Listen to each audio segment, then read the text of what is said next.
Hello, everyone. Thank you for joining us for this online conversation on women and life imprisonment. My name is Morgan McLeod, and I'm the Communications Manager at the Sentencing Project.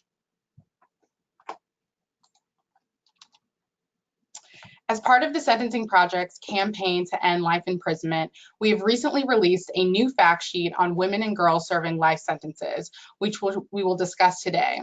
You can find the fact sheet and other information regarding life sentences in the United States at our campaign website, www.endlifeimprisonment.org.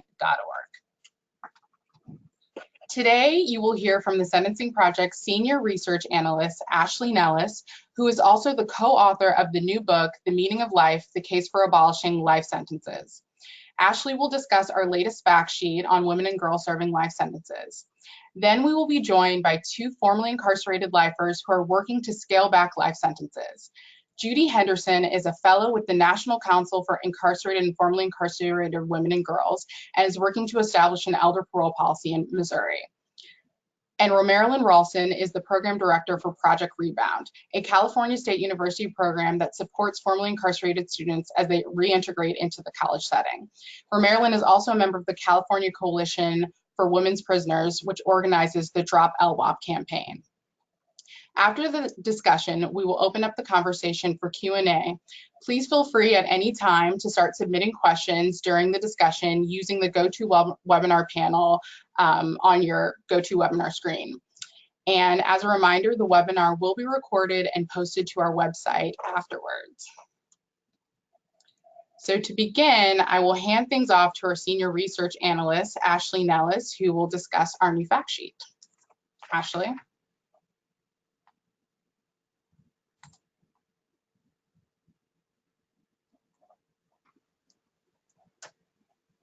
Hi, everybody. I hope everybody can see me okay. I'm really glad to be here.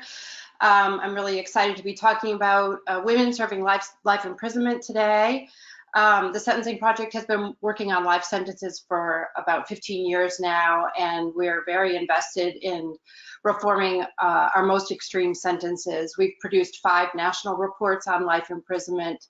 And we also most recently put out a book, Mark Maurer and myself, called The Meaning of Life that Morgan just mentioned, which details all of our work, details the prevalence of life imprisonment. And in our book, we make the advance the reform to put a cap on all sentences at 20 years. As a result of our work in this area, we know now that 1 in 7 people in prison is serving a life sentence, and that there's been a steady increase in the number of people serving life sentences despite there being a general decline in crime generally. Scholars now agree widely that it's policies rather than crime trends that are driving the expansion of life sentences in the US. Today, as Morgan mentioned, we're talking about women serving life imprisonment, and it's important context before we get into that conversation to understand that women are now occupying more prison beds than ever before. There's been an 8.5 time increase in the number of women in prison in the US since 1980, and states that are incarcerating women at the most heaviest levels include Oklahoma, Kentucky, South Dakota, Idaho, and Missouri. That's important to understand when we start looking at the people who are serving life imprisonment. Women are also staying in prison longer than they ever have before. So today, 1 in 15 women in prison is serving a life sentence, which amounts to almost 7,000 women who are serving life imprisonment. For 1/3 of these women, their life sentence will be without any possibility of parole. And for the remainder of them, they will potentially get out after 25, 35 or more years, but there's a possibility that they too will die in prison. Population of life sentences for women is the highest in the states of California, Alaska, Louisiana, Massachusetts, Maryland, and Utah. Because we've been collecting data here for about 10 years in terms of the gender of people serving life sentences, we have multiple years of data now, and we can look at the trends over the past decade. So what this tells us is that not only is women's incarceration on a life sentence increasing more rapidly than men's, both of course are increasing, but women's is increasing at a faster rate, but also that it doesn't really correspond with general imprisonment for violent crimes and murder for women.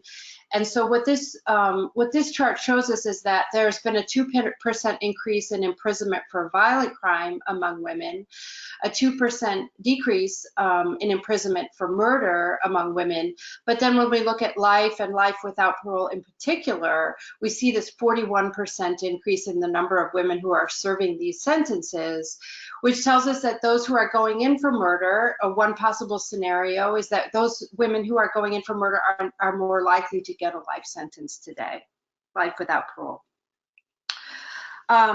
So suggests, that what we know in general is that punishments are getting stiffer, despite the fact that that crime is going down and that there isn't any criminal trends that would suggest that there would be a need for this.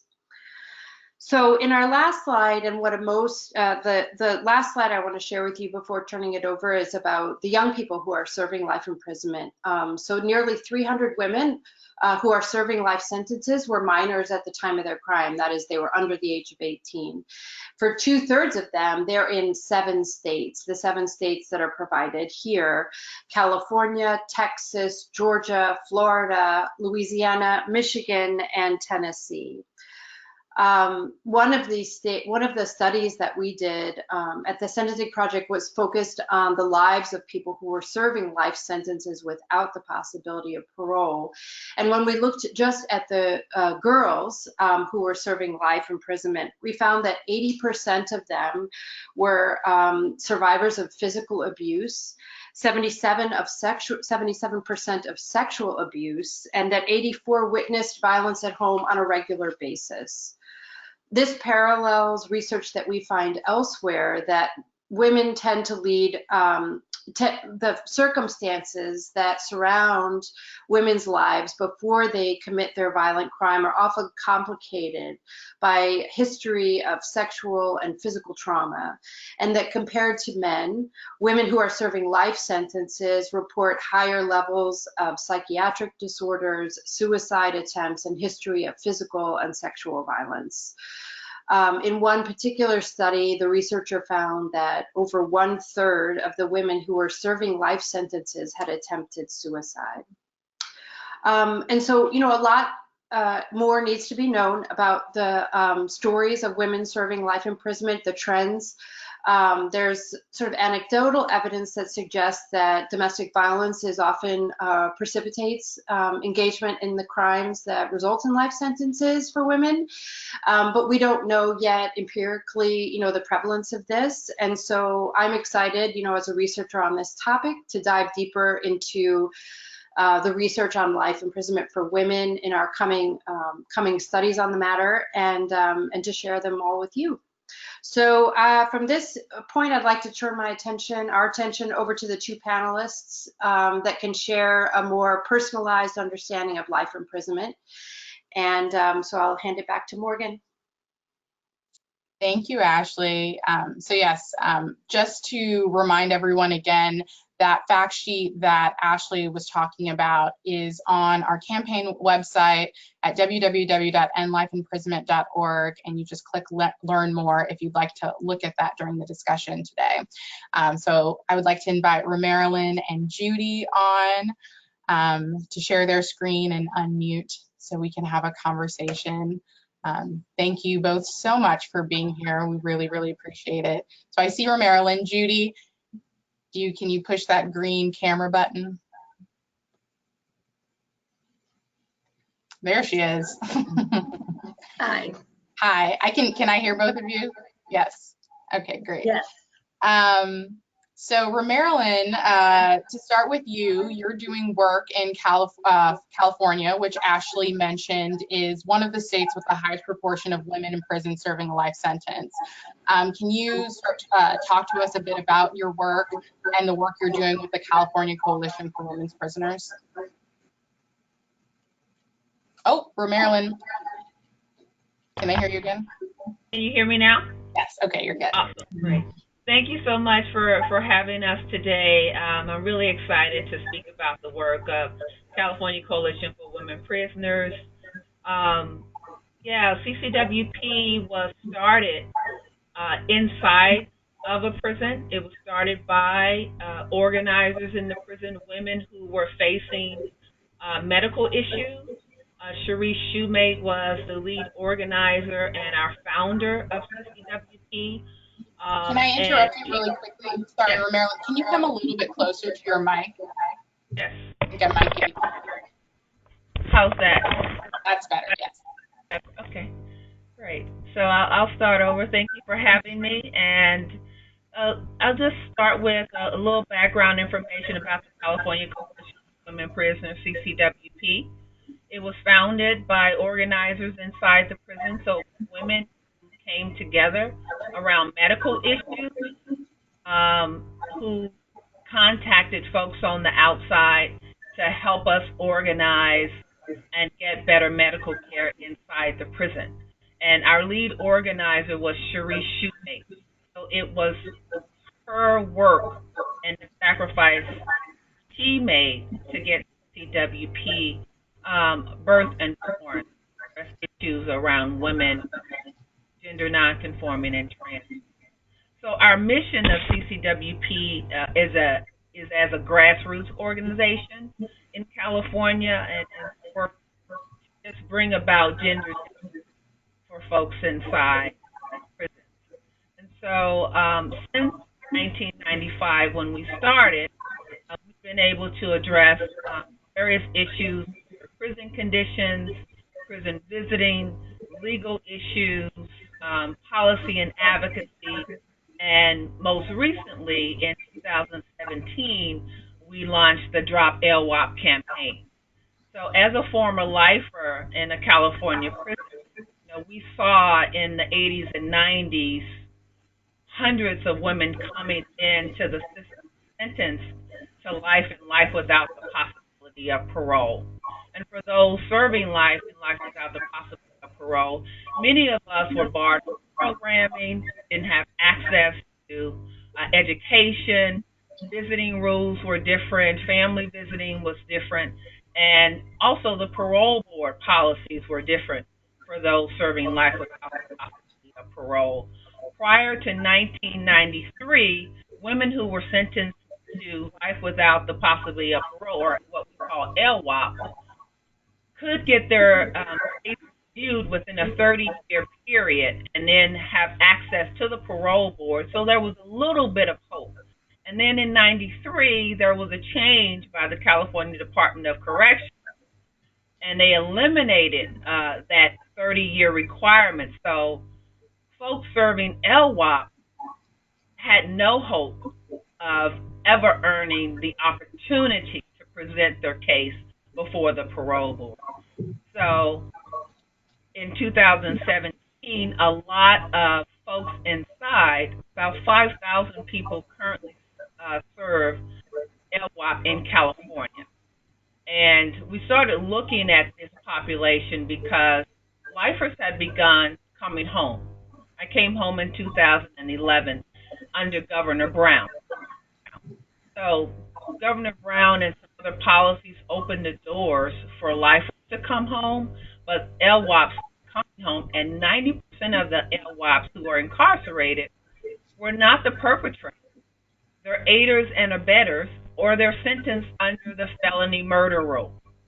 And so as organizations like CCWP started to take a look at that, we started to launch a campaign to get those folks released. And so we have a communication packet, have resources, have teams going in and helping women fill out those packets. Is there something that you want to say Morgan. Sorry, I muted myself. We love the campaign that you're doing, Drop LWAP. How are people receiving the campaign? Why are you getting pushback from people who are asking, why are you trying to advocate for this population? Well, we believe that an LWAP sentence is a death sentence. Mm-hmm. It's death by incarceration. Yes. So it's not more humane. It's the same thing. Folks need to have hope. And when we look at the statistics again of who is serving this sentence, they're aiders and abettors. They're women who have been victims of sexual and physical violence. They're not the main perpetrator. They're sentenced under the felony murder rule. Number one, it's not just and it's not fair. Mm-hmm. So we have really a lot of support around our campaign. We've been very successful with getting commutations under Governor Brown. Now with Governor Newsom, we've had meetings with his office. We have a new commutation packet coming out. And so they've been very supportive in Governor Newsom's office here in California to look at commutations and continue to look for ways to add some relief to folks who are incarcerated under the LWAP sentence. And we're doing that through legislation like SB 1437 that eliminated the felony murder rule, which is the law which most of the women incarcerated are under. Can you explain the felony murder rule for everyone on the call? Sure. The felony murder rule basically says that if someone is killed, whether intentionally or unintentionally, during a felony, and that felony could be a robbery or some other felonies, that you're guilty of murder. And so even if you didn't go someplace to kill someone and they were killed either by a police officer or someone else, but you were committing another felony, then you're guilty of that murder. And so we have a lot of women who are incarcerated under the LWAP sentence who were in the car, didn't even know what was happening inside the building, or someplace else where some egregious, heinous acts were happening, who are now serving life without the possibility of parole, which we, again, believe is a death sentence. Mm-hmm. And so we've been working really hard with the governor's office, with other organizations within our coalition, to not only bring awareness to this issue, but to talk about the folks who are in prison. It's very costly in California to incarcerate. For an average person, it's $83,000 to $90,000 a year to incarcerate an adult in prison. For an LWAP and someone aging that's over the age of 55, it's $138,000 a year.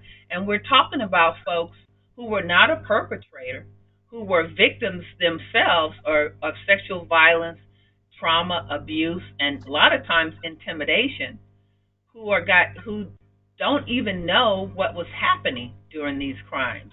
And so the work that we're doing with the Drop LWAP campaign is critical. But we're not just addressing the issue around women and gender nonconforming and trans folks, but all LWAP sentences. I think that's what's really unique about the work that we're doing here with the Drop LWAP campaign, is that we want Governor Newsom to commute all 5,000 prisoners in California who are under this sentence, because we believe it is a death sentence.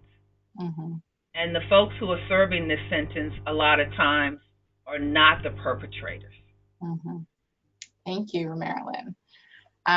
Judy, you served 36 years of a life sentence and returned to your community just a year and a half ago, and jumped straight into advocacy. Can you share with us how you got involved right after returning to your community? Yes, this wasn't actually something that was planned. I was a fitness trainer inside the prison and a personal trainer, so I decided I was going to come out and continue my career in that field. However, 3 weeks after I had come home, I was asked to go to Jeff City, our capital, and testify at a hearing in front of the legislators in the House of Representatives concerning the geriatric parole bill, which I started working on before my release from incarceration. And so that kind of just opened the door, and I just never stopped. So 3 weeks after I was home, I began this journey. And it has just snowballed into so many different directions. And now I'm a member of the National Council for the Incarcerated and Formerly Incarcerated Women and Girls, with Andrea James as our executive director. She just has such a great vision on how to help these women and how to help our sisters become free women, and we are working on that clemency campaign nationwide at the present time. While I'm also working on Missouri women to do their clemencies. Each state is doing their own.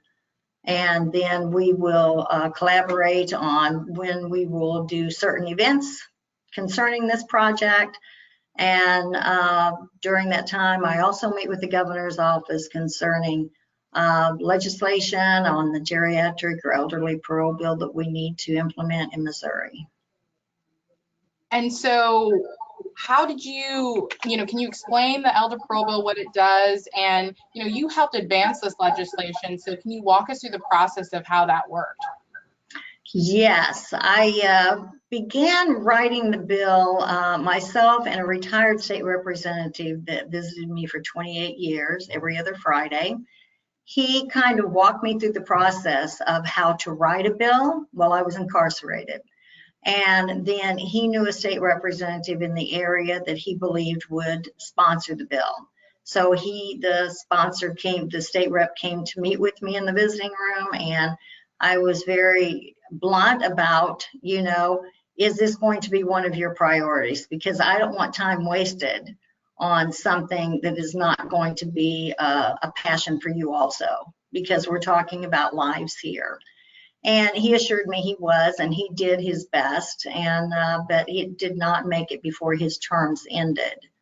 So then I what does the bill do? Could you explain? Okay. We have a criteria, and it's for those that's serving life without parole for 50 years at the present time. We have to start with a sentence at this moment in Missouri with a bill that has been deleted from the books that prosecutors can't use. Therefore, we don't have any opposition from the prosecution because it's a sentence that they can no longer give to offenders. So we started at that level, and they are eligible to go before the parole board on these sentences that they would not be eligible to go before them, and given the opportunity to make parole. And it's even if it's a violent crime, we have certain criteria that they have to meet, and their mental health level has to be at a certain number. So at this moment in Missouri, we have to make it kind of narrow in order to get it going. Once we get it implemented and passed, then we can open the doors to amend it and open it up for more people to be able to utilize this bill. So if it gets passed, do you know how many people would impact now? Right now, I think they said it would impact around 200, but this life without parole sentence, there was only 12 women totally given this sentence, and then the rest were men. But a lot of them have, I did 36 years, and we have one that has done 38, a female that's done 38 on this. Then we will incorporate the LHOP sentence into it as we move further down the road with it. And so you testified on behalf of this bill, and unfortunately it didn't make it through, but what are the next steps now going forward? Well, Mr. Representative Hannigan, whenever he became a freshman, state representative, he went and looked at bills that had not passed before, and he wanted to get one that would appeal to him and his heart, and he chose our bill. So whenever he did, because whenever I came home, I said, you know, I want to pursue this. Now we have to find somebody. Well, lo and behold, he had already picked up the bill and said that he wanted to take it across the line and make that his top priority, which he has done, and he's done a great job. And we came close last year. We were just a few days out before we out of the session, or if we had a few more days, we could have gotten it passed without any doubt, because we had no opposition from the prosecution. But I think what we need to do at this level is, I'm already working on, and as a matter of fact, spoke today with our governor's office about setting up a meeting with the governor and their chief legal counsel for their support on this. And just get their opinion, you know, find out how is it you want us to tweak this to where it's a bill that would pass, since Missouri has no geriatric parole bill whatsoever. I think one of the obstacles we kind of ran into was the fact that we need to show them the difference between a 65-year-old in Missouri or in prison versus one that's in the community, and the difference between the aging process between the two environments. And I found that that is something that legislators are not getting, that they do not understand how the medical system does not work as well for offenders as it does for the communities, and how the nutrition is not as well. We don't have access to the vitamins and everything else that the communities have. So we need to make it very clear, here are the differences, here are the statistics about, you know, the two differences. So that's one avenue that will be pursued this time around, and probably try to get some physicians to even testify on that topic. Great. For both of you, what are some of the challenges that women serving long sentences face when they're returning to the community, and how can we better support them? Well, on my part, doing 36 years, it was like they need to start allowing lifers in prison to utilize more of the programs as far as the technology goes. That's something that was not allowed for lifers in Missouri. We didn't have access to computers. I didn't know anything about a computer. I didn't even know how to turn a computer on. Doing this webinar is my first, and it was very challenging, I was very nervous about it.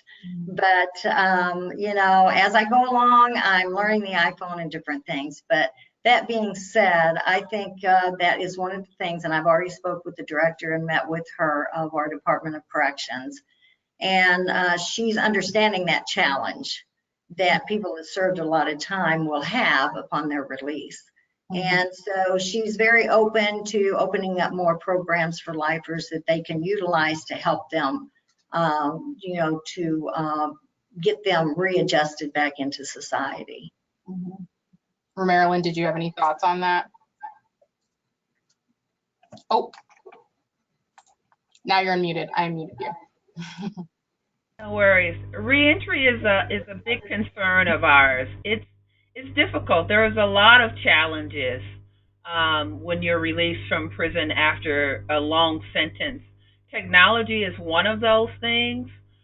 The imposter syndrome is a big one.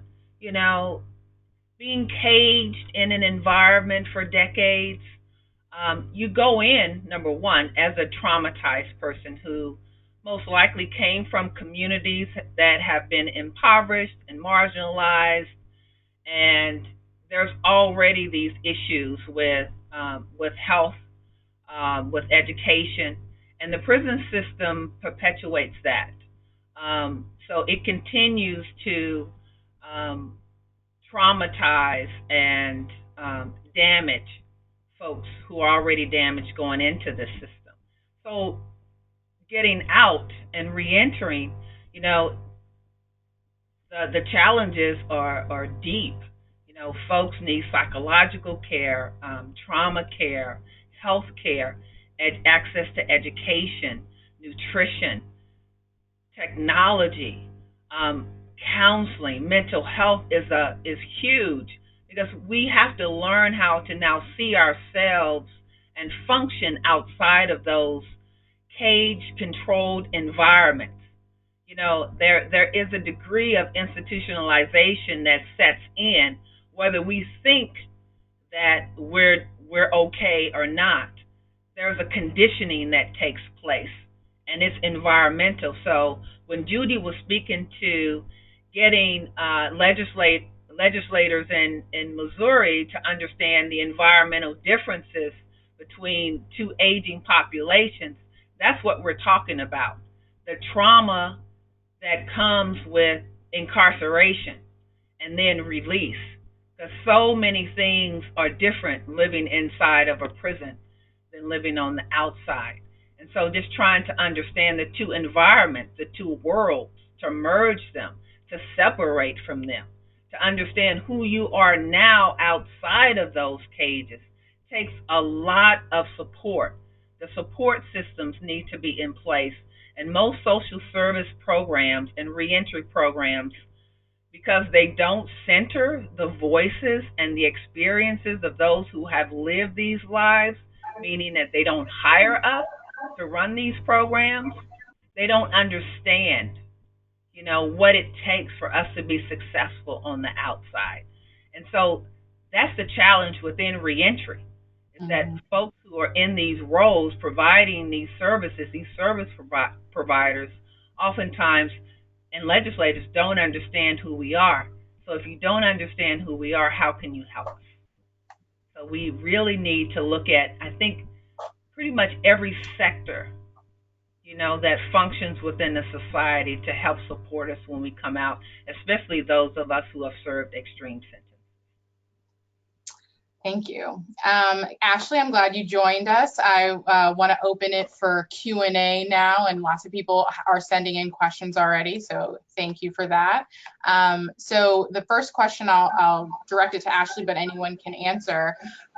Why is it important to focus specifically on women, given that there are so many more men in prison serving life sentences? Yeah, that issue is one that's, you know, also part of just general imprisonment. Women are also a small part of the overall prison population. But having programs that are specific to the issues that women face in terms of greater propensity to have been sexually and physically violated, both before they get to prison and once they get into prison, and having different kinds of roles in parenting, and having some, you know, different setbacks can be put them at more risk and be more vulnerable when they're incarcerated. So women, you know, just like everywhere else, women are different than men, and the programs that we need to have are sometimes not considerate of the difference, the emotional differences, and the personal history differences between men and women. You're muted. Romarilyn and Judy, does anyone want to add to that? You know, I want to add something to the previous question, if you don't mind me taking a step back. The other thing that we need to do with people who have done a lot of years of incarceration is we need to help them navigate through the Medicare Medicaid insurance process, because that's something I had to go through. And being the eldest of 8 children in my family, and my parents passed away while I was incarcerated, I didn't have anyone to help direct me with that or had any knowledge in that, and I had to do it by trial and error. So that's something else I think the system needs to look at whenever they start releasing those that have been incarcerated a long time. So back to what Ashley said. Go ahead, Romarilyn, if you want to answer that, and then I'll respond. Okay. Oh, okay. So women are different than men, you know, no doubt about it. And as Ashley mentioned in her slide presentation, You know, in her research, we're the fastest growing incarcerated population since the 80s. You know, by 8.5% we've grown, or 8.5 times. And so just looking at who we are within society, none of these structures, none of these laws, none of the functions within society are really even designed to support women, you know, or to support children. You know, we live in a world that is very male centered, you know, and based in white supremacy. And so we need to look at women and people of color and youth and start thinking about how do we design programs and live in a society where we can function and address issues that are unique to everyone who lives in the society. And so women as part of the prison population, you know, has been underserved. No, they dress us like men, they treat us like men, they cage us like men, they feed us like men, they work us like men. We're not men. We're women. And we need to be treated, you know, like we need to be treated. We have different bodies, we have different ways of thinking emotionally. We come in with a lot of trauma that has been inflicted upon us by men, where most of the correctional officers and staff within these prisons are male. I don't think they're trained properly to deal with incarcerated women. They're definitely not trained to deal with transgender folks or gender nonconforming. And so we need to address this issue. It's serious. Our world is changing. We're becoming more inclusive, more diverse, and so is the prison system. And they just need to get on board with that and start treating people like people, because we're returning to our communities. 95% of folks who are incarcerated return to their communities, and we need to return better off than we entered the prison system. Do we know if there are any models out there currently that are doing a better job of, you know, treating women with dignity inside prison and addressing these concerns that you brought up that specifically impact women? Well, all right, I will take that silence. Judy, did you want to say something? I do. One thing that I think that the prison system neglects to look at too is the fact that women are usually the caretakers in the family and take care of the children. We're more emotional. We get emotionally involved about our children, about our families, about our siblings, about our parents, where no offense against men, but that's just something that's not an innate quality or something that they focus on so much. And I think that, you know, the mother-child bond needs to be more closely looked at. And I think that would help a lot of the children of incarcerated parents have a better understanding that they do not have to follow in those footsteps, that there are programs that will help them even get into college and that will assist these children to live a better life and have a better understanding of where their parents are, where their mother is. And I think that's just a really, really big, because I know it affected my children. My daughter was 12, my son was 3. But we continued having a very close bond. And I saw that need in the prison when I got over my anger of being there. You know, I always said there's 2 things you can do with anger. You can either get bitter or you can get better. And if you choose better, then you're going to start focusing on, how can I help people? How can I help become a better person? How can I help these mothers get that bond that I have with my daughter and my family and get that incorporated in their lives? So with that being said, I was able to help create and be a frontier in starting a lot of those programs in Missouri. And I think DOC needs to start looking at how they can include the motherhood side of a woman into this incarceration process. I think bottom line, we need to just abolish prisons. if that's what we need to do. We shouldn't be trying to create better prisons or better conditions for folks in prison and better prison programming. We need to abolish prisons. And so I know this is not the place or the time to talk about prison abolition, but I think if we focus on that, all of this other stuff, all of these other things will I think, be resolved. Well, it's tough to follow up a question after that, but I will try. Yeah, really. Someone asked two questions. What are the research gaps? What research is needed going forward to look at women in life imprisonment?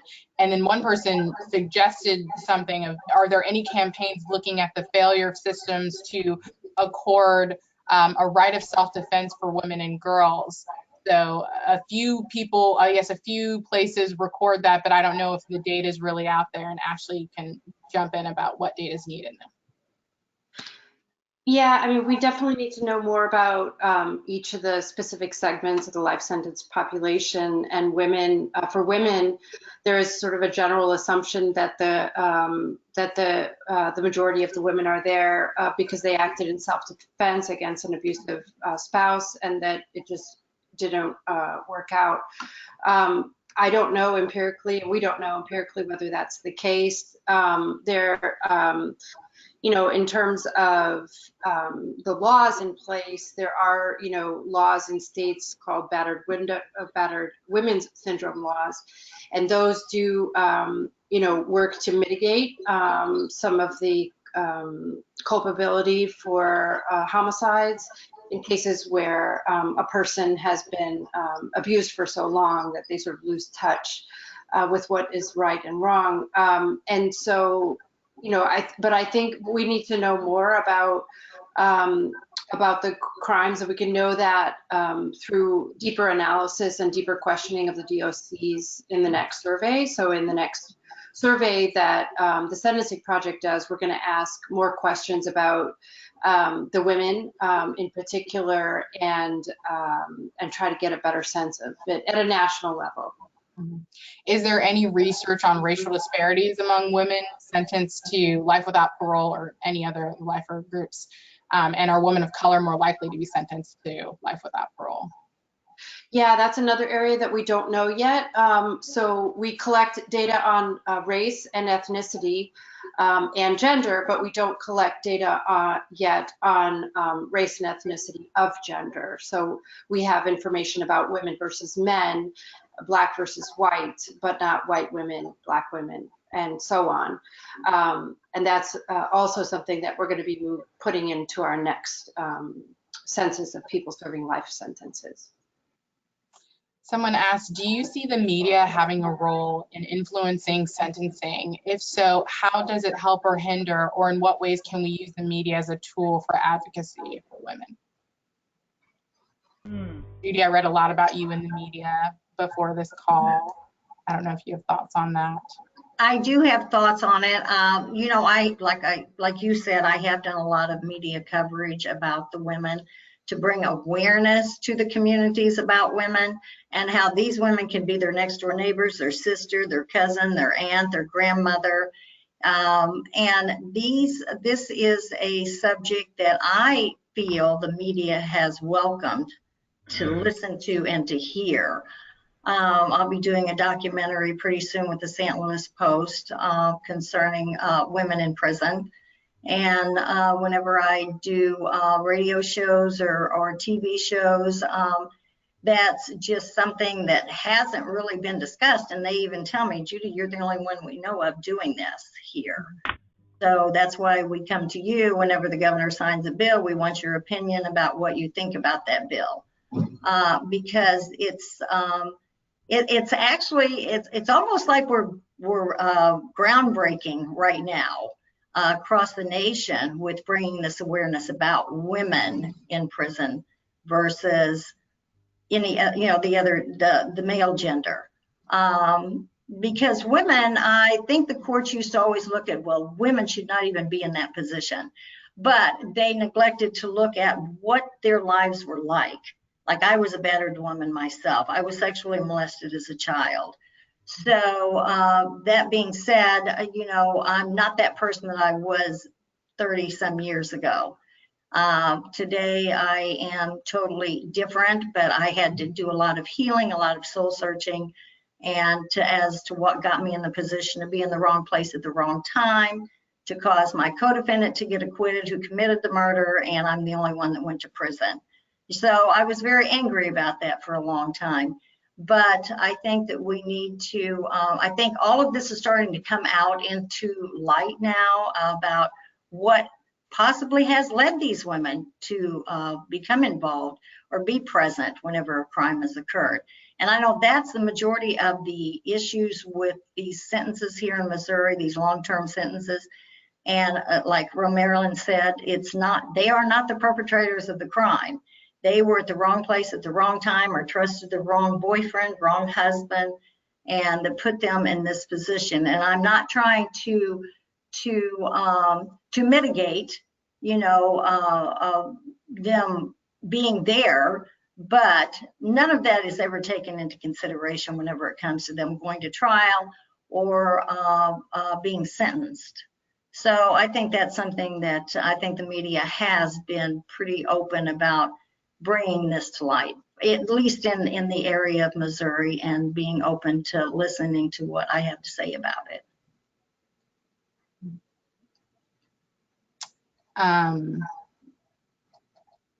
Nice. You want to say something, Romero? Yeah. So the media is a very powerful tool that can be used to demonize and stigmatize and or to defend. And so we see celebrities now stepping out and speaking up and getting folks released from prison and addressing, you know, criminal justice issues and supporting organizations. And I think the media is using that, and celebrities are using their status to do good work. And I think it's really great. But historically, the media has, you know, perpetrated a boogeyman, a monster when it comes to folks committing any type of crime in society. And so folks who are on juries are getting information about things through newspapers, through sound bites on TV and the news, and that's all they really know. And so I think that the media should use their power to really address the issues. There's not a lot of good storytelling out there. So storytelling becomes very important when it comes to our campaigns and how we defend ourselves, how we address issues around crime and women and punishment and abolition and all of these other things. We need good media sources out there that are ready to tell the real stories and tell the stories by those who have been directly impacted. Because as Judy said, you know, we're not the same people going in as we are coming out. And so this idea that folks can put us all in this one size fit all kind of package is wrong. And the media can really help support us when we get out. And I think that's why there's a lot of discrimination against us when we're released from prison, why there's barriers to employment and licensing and housing and education and support, is because the media stigmatizes us and demonizes us in ways that sometimes we just can't get from under. Ashley, I know you mentioned Cynthia Brown in your fact sheet, and you done work in support of her. I don't know if you want to mention her now, since we're talking about the media's role. Right. Yeah, so Cynthia Brown, for those who don't know, is a Tennessee prisoner who was 16 at the time of her crime, and she was a victim of sex trafficking, who killed her, the man who was soliciting her. And she was sentenced to life with the possibility of parole. In Tennessee, though, life with parole is a mandatory term of 60 years before your first parole hearing. And with good time, it could have been 51 years.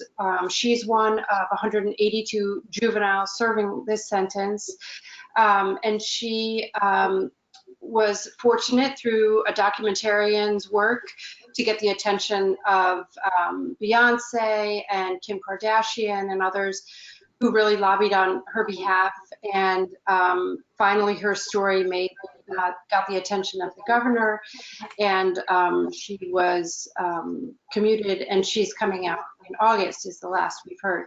So, you know, her story is a wonderful victory, of course, but it leaves behind the other 180 or so people who don't have the attention of a celebrity. So it's great when you see somebody get you know, justice, even if it's quite delayed.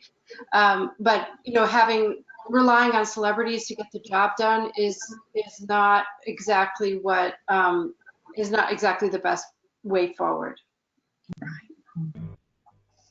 So this question, people serving life with parole are serving longer sentences and are being denied release at their initial or subsequent parole hearings. Is that a trend that's playing out the same way for women who are serving life with parole? That's a great question, and that's not something that we know the answer to, unfortunately, but I'm definitely going to write that down as something else we want to include in our next survey of women serving life. We don't actually do much on parole grant rates in terms of our research, but it certainly would be interesting to look at in a smaller segment of the women lifer population. You're going to say something, Judy? Yes, Morgan. I noticed in Missouri while I was incarcerated there and still since I've been out, a lot of the lifers that I keep in touch with, they have had several parole hearings. They get 2-year setbacks, 3-year setbacks, 5-year setbacks, you know, and then they'll go back to 2-year setbacks. So some of them have to go before the parole board 6, 7, 8, 9 times. Mm-hmm. And that's ridiculous. You know, read their institutional file. The parole board members need to be either accountable for their hours and how much time they spent on each case, or we need to come up with a different system and get rid of the parole board and do determinate sentencing where you know what your sentence is going to be when you're going to get out, whenever you enter prison. But we need to do something different than what they're doing now, because I don't care how much rehabilitation, what a good citizen someone has been inside the system, the parole board does not look at all the facts. And I realize that's a lot of work. That's a lot of reading. That's why the state rep that used to come to visit me when he was asked by the governor to sit on the parole board, he chose to deny that request because there is a ton of reading and he would absolutely do all that. So yeah, life sentences in Missouri with parole still are they're just having to do an enormous amount of time, which is uncalled for. Mm-hmm. So Romarilyn, your organization was started in a prison, you said, and Judy, you began your advocacy work behind bars. Also, how can organizations like the Sentencing Project or other organizations better support the advocacy of people behind bars so that we can make sure we're elevating voices of people impacted and we're also preparing you guys to be great advocates for when you return to society? Great question. That's a great question. Mm-hmm. I think the work of the Sentencing Project over the years has been phenomenal. I mean, your reports and the research that you've been able to release into the public about, you know, our lives and our conditions has just, you know, changed the way that people address the issues of prison. There's more information out there about us. Just keeping us involved, you know, allowing the folks who have this lived experience to be contributors to your research, to share our narratives and our stories as we tell them, not as CDC or the Department of Corrections or the Department of Justice want them to be told. You know, there needs to be a way for us to have the influence and the space for our lives to be represented in a way that we control the narrative. Because there's this idea around punishment that exists, is that, you do a crime, you do some time. And we're not really looking at all the things that happen to a person, what they experience in their lives that lead up to someone violating the crime, even if they don't know that they're violating a law or committing a crime. So it's just throw them away. Let's lock them up. And if you're a person of color, we're not given any excuses, any leeway, any grace to say, we don't know, or these are the conditions of our lives. And so I think the work that folks are doing around incarceration and hopefully soon reentry, just keep us centered in that work, because it's our lives that you're representing. And so when I read your statistic, when I read your research, when I read stories about folks in prison, they need to be true and real. And a lot of the stuff that I've read over the years is starting to change, because I've read stuff that I go, this is not how it is in prison. And I read stuff and I said, this is exactly how it is in prison. And folks should know that. So we should be the fact checkers. Check with us. That's a good one. I also think, Ashley, for you is that, whenever you're putting something together like your surveys, maybe that's something you could ask, and I don't know how you do that because I don't know, how you gather your information, but ask if there's anyone in the prisons that do already advocacy work and legislative work that's still incarcerated there. And maybe try to find out who those people are and allow them to have the contact information to reach out to you. And because I don't know of any other way that you would know, like what Romarilyn and I have done inside of prison until now, till after we got out. But we need to know who these women are inside that have that leadership ability and that knowledge and that are already doing this.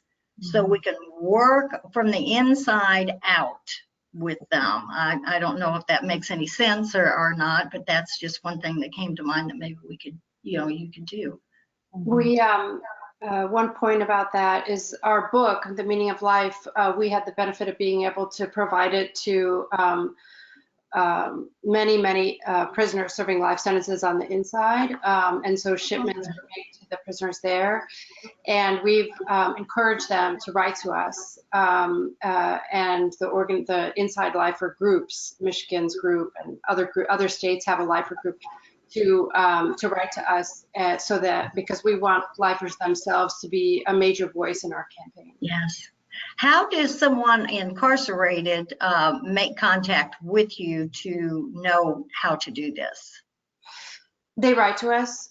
So usually prisons will have a resource list. The ACLU is obviously up the top of that. And then through word of mouth, they hear about the Sentencing Project. I can tell you from the bulk of mail we receive on a daily basis, we're definitely a known quantity in a lot of prisons, but sometimes hearing specifically from the lifers is a little bit more of a challenge. Okay. I think another thing we can do is employ folks after they're released. You have a wealth of knowledge. Like I said, 95% of folks who are incarcerated return to their communities. A lot of lifers and LWOPs are having their sentences commuted. Folks are getting pardoned. Hire people with this knowledge, with this experience. Help guide us in writing books, publishing articles. We can really be a resource for you. And I think our expertise is so valuable and so necessary in doing this work. Well, I know Andrea James, the executive director of the National Council of Incarcerated and Formerly Incarcerated Women and Girls. They advocate that women ex-offenders be able to sit on different commissions and committees through the state and the Department of Corrections that allows us to be able to voice our expertise and our opinion, since we are the ones that lived it, on how we can make the conditions and the system different than what it is. And so that's something that we are trying to do, is to get certain formerly incarcerated women in those positions to sit on those major committees that do help make decisions. Well, thank you guys so much, Ashley, Judy, Romarilyn, for sharing your work and your experience with us. We really, really appreciate it. I encourage everyone to check out their organizations. I want to let Romarilyn, I know, wanted to do a shout out to her org to direct people for more resources. Go ahead. Great. So please, if you're interested in the work of California Coalition for Women Prisoners, you can find us online at womenprisoners.org. If you need more information about our Drop LWOP campaign, it's droplwop, LWOP.com. If you're looking for resources around higher education for returning citizens or formerly incarcerated folks, please check out our website at Project Rebound. That's fullerton.edu/rebound. You can find out about our work here in California as we provide more access to higher education for formerly incarcerated folks. Judy, do you have any plugs you would like to give? I do. I would like for everyone to also please go to the National Council of Incarcerated and Formerly Incarcerated Women and Girls and get involved. Our membership is just $5 annually, and we have an array of projects that we do across the nation in every state. We assist each other, we work as a team, and we are all in a sisterhood, all of us, to stop this crazy incarceration of women and bring our sisters home. And we would like for all of you to be a part of that. And thank you very much for having me. I've enjoyed it. Thank you, everyone. I left my email on this slide right here, so if you have any questions, I can forward them along to Romarilyn and Judy. And just a reminder that our next webinar will be next week, and it's called The Next Step, Ending Excessive Penalties for Violent Crimes, and you can sign up for that at endlifeimprisonment.org. So thank you, everyone. Bye. Thank you. Bye.